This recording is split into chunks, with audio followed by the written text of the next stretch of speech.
여러분, 이게 남의 이야기 같으신가요? 미국 척추학회지에서 충격적인 연구 결과를 발표했습니다. 허리가 하나도 안 아픈 60세 이상 어르신 100명을 데려다가 MRI를 찍어봤습니다. 결과가 어땠을까요? 놀라지 마세요. 100명 중 무려 93명이 디스크 탈출이나 협착증 진단을 받았습니다. 다시 말해, 길 가는 멀쩡한 할아버지 할머니 100명을 붙잡고 찍으면 93명은 환자가 된다는 소리입니다. 그런데 그분들 아픕니까? 아니요, 하나도 안 아픕니다. 사진은 사진일 뿐입니다. 사진이 찌그러져 있다고 해서 내 허리가 망가진 게 아닙니다. 나이 들면 얼굴에 주름살 생기듯 척추뼈도 늙어서 모양이 변하는 것뿐입니다. 그걸 가지고 병이라고 겁을 주고 수술대에 눕히는 게 과연 옳은 일일까요?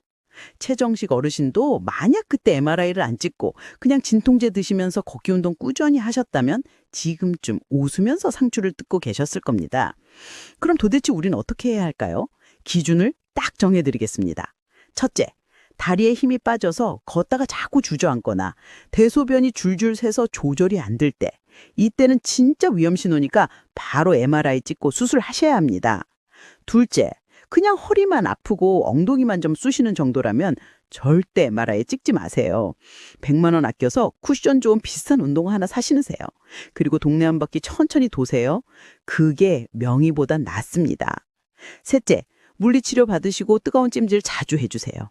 우리 몸은 생각보다 강합니다. 시간만 주면 스스로 치유하는 능력이 있습니다. 사진 한 장에 속아서 척추에 칼 대는 순간 되돌릴 수 없는 강을 건너는 겁니다. 명심하세요. 여러분의 허리는 수술대 위가 아니라 걷는 길 위에서 났습니다. 다음 2위는 남자분들이라면 특히 더 귀를 쫑긋 세우셔야 합니다. 피 한 방울로 검사했다가 평생 기저귀 차게 되는 억울한 사연이 기다리고 있거든요. 2위는 PSA 검사, 즉 전립선 암 수치 검사입니다. 남성분들은 물론이고 남편분 건강 챙기시는 여성분들도 이 내용은 반드시 아셔야 합니다. 저는 이걸 거북이 잡겠다고 고속열차 세우기라고 부릅니다. 피 한 방울로 암을 찾는다니 얼마나 간편하고 좋습니까? 그런데 이게 바로 함정입니다. 건강검진 결과표에 PSA 수치가 높으니 큰 병원 가보세요 라고 적혀 있으면 눈앞이 깜깜해지시죠? 암이라니, 내가 암이라니 하면서요. 그런데 미국 의학계에서는 70대 이상 남성에게는 이 검사를 아예 하지 말라고 권고합니다. 등급으로 따지면 B등급, 즉 득보다 실이 훨씬 크니까 절대 하지 말라는 뜻입니다. 왜일까요? 전립선암은 아주 특이한 암입니다. 거북이처럼 정말 느리게 자랍니다. 10년이 지나도 겨우 1cm 자랄까 말까 합니다. 반면에 70대 어르신들의 인생 시계는 고속열차처럼 빠릅니다. 암이 자라서 문제를 일으키기도 전에 우리는 수명을 다하고 자연스럽게 생을 마감하게 됩니다. 그러니까 내 몸속에 암이 있더라도 그냥 모르고 살다가 가는 게 훨씬 행복한 겁니다. 그런데 검사를 해서 암을 찾아내는 순간 어떻게 될까요? 조직 검사한다고 전립선에 굵은 바늘을 10번 넘게 찌릅니다. 피오줌이 며칠 동안 나옵니다. 그리고 암이니까 수술하자고 합니다. 전립선을 드러내는 수술을 하고 나면 남성에게 어떤 일이 벌어질까요? 10명 중 7명은 남성성을 완전히 잃어버립니다. 더 끔찍한 건 요실금입니다. 소변을 참을 수가 없어서 성인용 기저귀를 차고 다니셔야 합니다. 친구들 만나서 술 한잔하는 즐거움, 여행 다니는 기쁨이 싹 사라집니다. 그냥 뒀으면 아무 문제 없이 사셨을 분들이 검사 하나 때문에 삶의 질이 나락으로 떨어지는 겁니다. 여러분의 남편이 여러분의 아버지가 이런 고통을 겪게 하고 싶으신가요? 소변 보는데 큰 불편함이 없다면 수치 따위는 신경 쓰지 마세요. 모르는 게 약이라는 말은 바로 이럴 때 쓰는 겁니다. 자, 이제 대망의 1위입니다. 여러분, 마음의 준비 단단히 하세요. 이건 정말 의외라고 생각하실 겁니다. 주변에서 다들 하니까 나도 해야지 했다가 정말 큰 코 다치는 검사입니다. 바로 대장 내시경입니다. 아니 선생님, 대장암 예방하려면 내시경 해야 하는 거 아닙니까? 라고 반문하고 싶으시죠? 맞습니다. 젊은 사람들은 해야 합니다. 하지만 75세가 넘으셨다면 이야기가 완전히 달라집니다. 저는 이걸 빈대 잡으려고 초가삼간 태우기라고 부릅니다.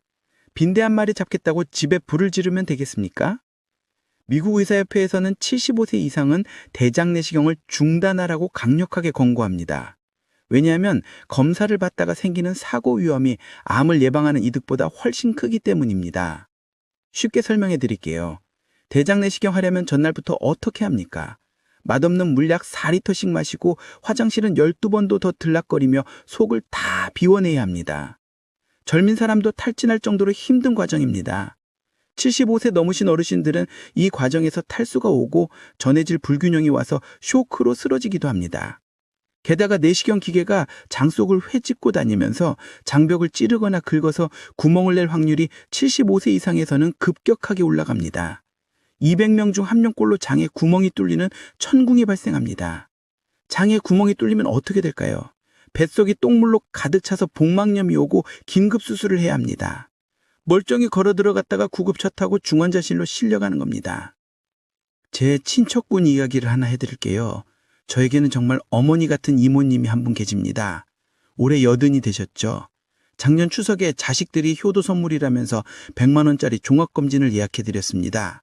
그 속에 대장 내시경이 포함되어 있었죠.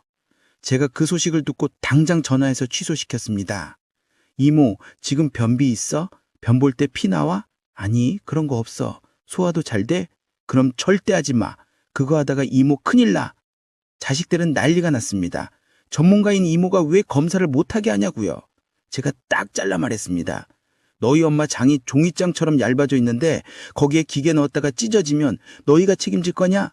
지금 용종 하나 뗀다고 해서 그게 암 되려면 15년 걸린다? 이모 95세까지 사실 때 암 걸릴 걱정보다 내일 검사하다가 돌아가실 걱정이 더 크다. 제 말을 듣고 검사를 취소했습니다. 이모님은 지금도 매일 경로당 가서 고스톱 치시고 밥 2그릇씩 드십니다. 만약 그때 억지로 내시경 하셨다면 그 힘든 장 정결 과정 견디시느라 몸살 나고 입말 잃어서 곡기를 끊으셨을지도 모릅니다. 여러분, 제발 기억하세요. 75세 넘어서 대장 내시경 하시는 건 러시안 룰렛 게임을 하는 것과 같습니다. 총구에 총알 하나 넣고 머리에 대고 방아쇠 당기는 거랑 비슷해요. 운 좋으면 넘어가지만 운 나쁘면 그 길로 요단강 건너시는 겁니다. 변이 연필처럼 가늘어지거나 짜장면 색깔처럼 검은 변을 보거나 한 달 사이에 이유 없이 살이 5kg 이상 쭉쭉 빠지는 증상이 없다면 내시경 근처에도 가지 마세요. 그게 진짜 건강하게 오래 사는 비결입니다. 자, 오늘 우리는 목숨을 위협하는 5가지 검사에 대해 알아봤습니다. 5위, 소변 검사. 균 좀 있어도 물 많이 마시면 그만입니다. 4위, 심전도. 증상 없으면 기계 오류니까 무시하세요. 3위, 허리 MRI 사진에 속지 말고 운동화 끈을 동연 매세요. 2위, PSA 검사. 거북이 같은 암은 건드리지 않는 게 상책입니다. 1위, 대장 내시경. 빈대 잡으려다 초가삼간 태우지 마세요. 그럼 이 검사들 안 하고 도대체 뭘 해야 건강해지나요? 라고 물으신다면 제가 딱 3가지만 권해드립니다. 돈도 안 들고 부작용도 없습니다. 첫째, 650원의 기적. 바로 계란입니다. 하버드 대학 연구 결과 70대 이상 어르신이 매일 삶은 계란 2개씩만 드셔도 근육량이 5% 늘어납니다. 엉덩이와 허벅지에 근육이 붙으면 낙상 사고가 30%나 줄어듭니다. 비싼 영양제 다 필요 없습니다. 계란이 최고입니다. 둘째, 20분의 마법. 바로 걷기입니다. 숨이 턱까지 차오르게 뛸 필요도 없습니다. 뒷짐지고 동네 구경하듯이 하루 딱 20분만 걸으세요. 영국 의학저널에 따르면 하루 20분 걷기가 사망률을 절반으로 뚝 떨어뜨린다고 합니다. 셋째, 이게 가장 중요합니다. 친구에게 전화 한 통 하세요. 외로움은 하루에 담배 15개비를 피우는 것만큼 몸에 해롭다고 합니다. 오늘 당장 전화기 드시고 보고 싶은 친구에게 밥 한번 먹자고 전화하세요. 수다 떨고 웃는 그 시간이 100만 원짜리 MRI보다 여러분의 뇌와 심장을 더 건강하게 만듭니다. 오늘 이 영상을 끝까지 보신 여러분은 정말 대단한 분들입니다. 이제 여러분은 병원의 상술에 속지 않고 내 몸을 지킬 수 있는 지혜를 얻으셨습니다. 저는 이 영상을 만들면서 사실 좀 두려웠습니다. 동료 전문가들에게 욕먹을 바구를 하고 만들었거든요. 하지만 더 이상 침묵할 수 없었습니다. 제 부모님 같은 여러분이 불필요한 검사 때문에 고통받는 걸 더는 볼 수가 없었습니다. 이 영상이 조회수 100만을 넘기면 제가 2탄을 준비하겠습니다. 전문가들이 70대 부모님께 절대 처방하지 않는 약 10가지에 대해 낱낱이 밝혀드리겠습니다. 지금 바로 공유 버튼 눌러서 가족 단톡방에 친구 밴드에 뿌려주세요.